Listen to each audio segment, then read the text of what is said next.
আচ্ছা, কেমন হয় বলো তো? বাড়িতে যদি নিজেরাই চাও বানিয়ে সেই চাউকে চিকেন চাও বানিয়ে ফেলি। তার জন্য নর্মাল টেম্পারেচার রাখা 1 কাপ জলের মধ্যে সামান্য বেকিং সোডা আর লবণ দিয়ে খুব ভালোভাবে সেই জল দিয়ে আমি আটার একটা শক্ত ডো বানিয়ে নেব এবং সেই ডো দিয়ে একটা বেশ বড় আকারে রুটি বানিয়ে আমি ছুরির সাহায্যে লম্বা লম্বা করে চাউমিনগুলোকে বানিয়ে নেব।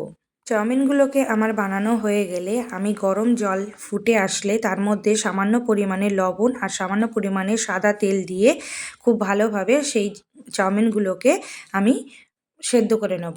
অন্যদিকে আগে থেকে আদা আর রসুন বাটা দিয়ে ম্যারিনেট করে রাখা চিকেনগুলোকে খুব ভালোভাবে ভেজে নিয়ে তার মধ্যে কাশ্মীরি রেড চিলি পাউডার দিয়ে নিজের পছন্দ মতন সবজি দিয়ে ভালোভাবে সেদ্ধ করতে দিয়ে দেবো। এরপরে সেই চিকেন আর সবজিগুলো সেদ্ধ হয়ে গেলে আমার আগে থেকে জল ঝরিয়ে রাখা চাউমিনগুলো দিয়ে খুব ভালোভাবে নাড়াচাড়া করে তার মধ্যে আমি হাতের কাছে পেয়েছি আমি একটা নুডলস মশলা, সেই মশলাটাকে দিয়ে ভালোভাবে আমি এখানে আবারও ফ্রাই করে তার মধ্যে টমেটো সস আর সয়া সস দিয়ে তার মধ্যে সামান্য পরিমাণে নুডলস মশলা দিয়ে দেবো। তোমাদের কাছে নুডলস মশলা না থাকলে তোমরা কিন্তু ম্যাগি মশলা ব্যবহার করতে পারো। তারপরে স্বাদ অনুযায়ী লবণ আর চিনি দিয়ে আমি আবারও খুব ভালোভাবে হাই ফ্লেমে এটাকে মিক্স করে নেব। ব্যাস হয়ে গেল না বাড়িতে বানানো চিকেন চাউমিন।